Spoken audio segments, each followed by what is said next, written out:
masyarakat pada masa kerajaan Islam. Nah, tujuan pembelajarannya ini peserta didik mampu memahami proses masuk dan berkembangnya Islam di Indonesia serta menjelaskan faktor-faktor yang mempengaruhi penyebarannya. Lalu peserta didik mampu mengidentifikasi struktur sosial masyarakat pada masa kerajaan Islam dan menganalisis perubahan yang terjadi. Lalu yang ketiga adalah peserta didik menunjukkan sikap toleransi antar umat beragama dan menghargai warisan budaya Islam sebagai bagian dari identitas nasional.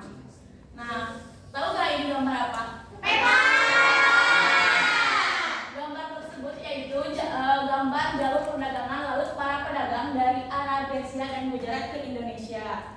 Lalu ketika perdagangan di sekitar Selat Malaka dan daerah lainnya di Kepulauan Asia semakin maju, pedagang-pedagang dari Arab, Persia, dan Gujarat terus meramaikan kegiatan-kegiatan tersebut melalui hubungan dagang. Para pedagang memperkenalkan ajaran dan nilai-nilai Islam kepada masyarakat di Indonesia. Nah, ada yang tahu nggak kapan pertama kali Islam masuk ke Indonesia dan dari mana? Dari sejarah India. Ya, jelaskan Yus, bisa nggak?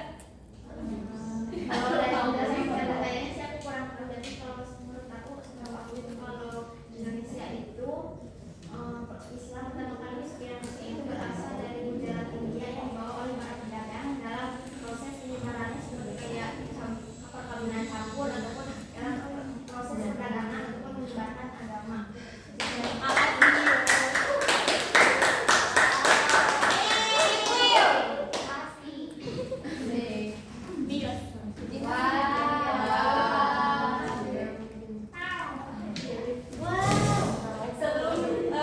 Sebelum dilanjut kita lihat video terlebih dulu ya.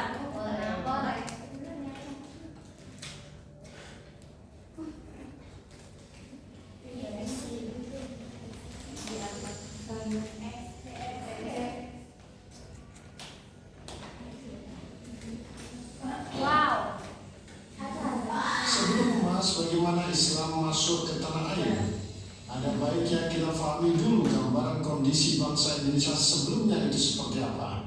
Kondisi bangsa Indonesia kala itu tidak bisa dilepaskan dari posisinya sebagai wilayah kepulauan yang menjadi salah satu bagian menghubung jalur perdagangan daratan Asia, terutama antara Cina dan India. Posisi itu menjadikan Indonesia sebagai salah satu wilayah strategis di Asia Tenggara karena berada di tengah-tengah kegiatan perdagangan dunia.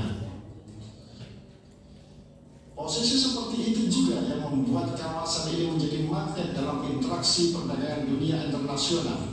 Apalagi sebagai negara agraris banyak menghasilkan berbagai tanaman dan rempah-rempah sehingga menarik negara luar.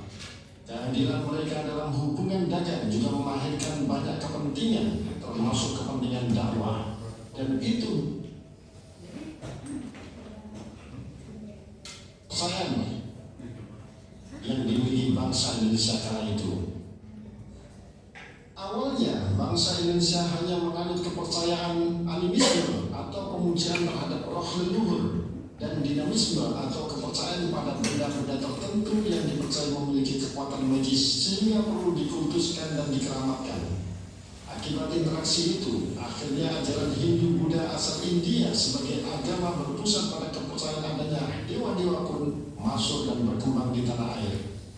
Diperkirakan ajaran Hindu Buddha masuk ke tanah air sekitar abad kedua Masehi. Sejak itu, tidak sedikit dari nenek moyang kita melakukan pemujaan terhadap dewa-dewa. Artefak keagamaan berupa bangunan dan relik pun dibuat untuk itu. Bangunan candi pun tersebar di berbagai wilayah dengan arca-arcanya, prasasti dan kitab-kitabnya. Itu memberikan potret jelas keagamaan bangsa Indonesia saat itu akibat pengaruh luar. Di wilayah yang tidak tersentuh ajaran Hindu Buddha, masyarakat masih mempertahankan keyakinan asli, animisme dan dinamisme, sebuah kepercayaan yang dipandang Islam sebagai kemusyrikan. Wujud dari kepercayaan animisme seperti memiliki keyakinan terhadap roh-roh yang mendiami benda-benda seperti pohon, batu, sungai, dan gunung. Sedang wujud kepercayaan dinamisme adalah memiliki keyakinan segala sesuatu mempunyai tenaga atau kekuatan yang dapat mempengaruhi keberhasilan atau kegagalan usaha manusia dalam mempertahankan hidup. Karena itu, mari kita renungkan bersama sebagai generasi Muslim apakah keyakinan-keyakinan seperti itu masih ada pada diri kita atau tidak, karena sangat rawan terjerumus ke dalam kemusyrikan. Selain keyakinan, masyarakat Indonesia juga mengenal sistem politik dan pemerintahan dari bukti-bukti berdirinya sejumlah kerajaan Hindu Buddha. Seiring berkembang besarnya kedua agama tersebut, sejumlah kerajaan Hindu Buddha pun bermunculan. Di Kalimantan berdiri kerajaan Kutai bercorak Hindu, begitu juga di wilayah Jawa berdiri kerajaan Tarumanegara bercorak Hindu, disusul sejumlah kerajaan lain seperti Mataram kuno, Singosari, dan Majapahit yang lebih banyak didominasi ajaran Hindu. Sementara kerajaan bercorak ajaran Buddha berdiri di Sumatera bernama Kerajaan Sriwijaya. Meski begitu, pengaruh ajaran Buddha di Pulau Jawa juga tidak sedikit. Salah satu buktinya adalah Candi Borobudur di Magelang, Jawa Tengah, yang merupakan warisan pemerintahan dinasti Sailendra bercorak Buddha. Umat Hindu juga memiliki candi tersendiri bernama Candi Prambanan di Yogyakarta, dibangun di era Kerajaan Mataram kuno. Ini memberi gambaran pemetaan wilayah masyarakat Buddha berada di sebelah utara, sedangkan umat Hindu berada di wilayah bagian selatan. Perbedaan agama Hindu dan Buddha terletak pada kitab sucinya. Kitab suci agama Hindu adalah Weda, sedangkan Buddha adalah Tripitaka. Selain itu, Hindu mengenal sistem kasta dan memuja dewa, sedang Buddha hanya mengenal Siddhartha Gautama. Seorang guru juga pendiri agama Buddha, namun umat Hindu memasukkan Siddhartha Gautama sebagai salah satu dewa mereka. Nah, cukup sekian ya Selain bidang video politik, yang ibu tanyakan. Sekarang balik ke materi. Nah, kapan pertama kali masuk Islam di Indonesia?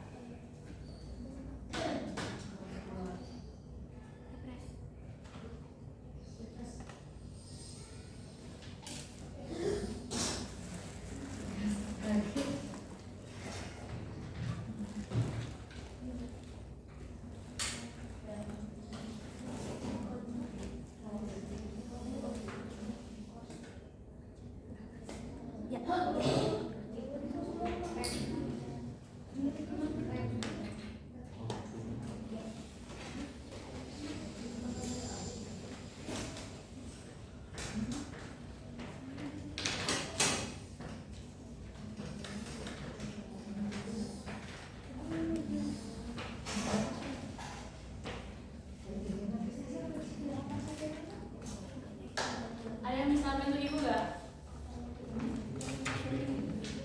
Islam masuk Indonesia pada abad ke-7 Masehi. Buya Hamka atau bisa disebut Haji Abdul Malik Karim Amarullah mengatakan bahwa Islam berasal dari tanah kelahirannya, yaitu Arab atau Mesir. Proses ini berlangsung pada abad pertama Hijriah atau abad ke-7 Masehi. Hal ini berdasarkan bukti bahwa bangsa Indonesia sejak awal telah menganut mazhab yang dianut di Mekah. Lalu yang kedua ada teori Persia. Nah, teori Persia ini dikemukakan oleh Husain Jayadiningrat. Islam yang masuk Indonesia berasal dari Persia, didasarkan pada kesamaan budaya dan tradisi yang berkembang antara masyarakat Persia dan Indonesia, didasarkan pada kesamaan budaya dan tradisi yang berkembang antara masyarakat Persia dan Indonesia. Nah, yang ketiga tadi yang kata Ius ada teori Gujarat. Nah, Islam masuk ke Indonesia berasal dari Gujarat sekitar abad ke-13 Masehi. Penentuan waktu itu berdasarkan tulisan pada batu nisan Sultan Malik Al-Saleh yang berangkat tahun 689 Hijriah atau 1297. Nah, bukti lain tentang masuknya Islam pada abad ke-13 adalah catatan Marco Polo, yaitu pedagang Venesia yang singgah di Sumatera dalam perjalanan pulangnya dari Cina pada tahun 1292. Di sana disebutkan bahwa Kelak merupakan kota Islam. Nah, berdasarkan beberapa pendapat di atas dapat disimpulkan bahwa Islam yang datang pada abad ke-7 berasal dari Arab, sedangkan Islam yang datang pada abad ke-13 berasal dari ke-13 Masehi berasal dari Gujarat.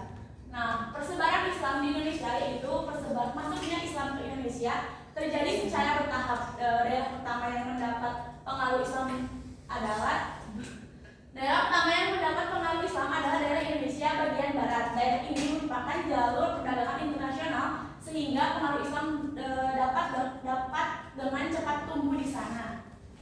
Lalu di daerah ini berkembang beberapa pusat kerajaan Islam seperti Samudra Pasai dan Aceh. Kemudian Islam menyebar ke kota-kota pelabuhan yang ada di Indonesia seperti Banten, Jepara, Gresik, Tuban, Makassar, serta Ternate dan Tidore. Nah, cara penyebaran Islam di Indonesia itu ada 4. Yang pertama ada perdagangan, yang kedua ada pernikahan, yang ketiga ada pendidikan, dan yang keempat ada kesenian. Lalu, yang perdagangan yaitu para pedagang Arab, Persia, Cina, dan India berdagang sambil menyiarkan agama Islam. Mereka menyiarkan agama Islam ketika menetap sementara untuk menunggu datangnya angin untuk berlayar kembali ke negaranya. Lalu yang kedua ada pernikahan. Para pedagang muslim yang menetap di sekitar pelabuhan melakukan perkawinan dengan penduduk setempat, baik masyarakat biasa maupun bangsawan. Lalu yang ketiga ada pendidikan. Nah, para ulama dan guru-guru agama Islam mendirikan lembaga-lembaga pendidikan Islam seperti surau, dayah, dan pesantren. Lalu yang terakhir ada kesenian. Penyebaran Islam di Indonesia dalam melalui wayang, musik, sastra, seni, pahit atau ukir, dan seni bangunan, di mana ajaran Islam disisipkan dalam bentuk-bentuk kesenian yang sudah ada dan populer di masyarakat. Tokoh-tokoh seperti Sunan Kalijaga dan Sunan Bonang memanfaatkan kesenian ini untuk memudahkan masyarakat menerima ajaran Islam tanpa meninggalkan kebudayaan mereka. Nah, pengaruh Islam di masyarakat terhadap masyarakat di Indonesia yaitu ada di bidang politik. Kerajaan Islam yang semula bercorak Hindu-Buddha berubah menjadi kerajaan Islam dengan sistem kesultanan. Nah, lalu yang kedua ada bidang sosial. Kelompok masyarakat yang menerapkan sistem kasta menjadi pudar. Penggolongan terhadap kelompok hanya terjadi, misalnya penggolongan terhadap penyebaran agama Islam dengan status sosial yang tinggi disebut sunan. Penggolongan terhadap ulama disebut kiai. Selanjutnya ada di bidang agama. Sebagian besar masyarakat Indonesia yang semula menganut Hindu-Buddha berubah menjadi pemeluk agama Islam. Nah, lalu yang terakhir ada bidang kebudayaan, terjadi akulturasi budaya Islam dengan kebudayaan yang sudah ada di Indonesia. Misalnya seni bangunan, menara, makam, dan seni ukir. Lalu selanjutnya, nah di sini ibu punya permainan ya. Kalian boleh keluarin HP ya, terus nanti berdebat. Ya.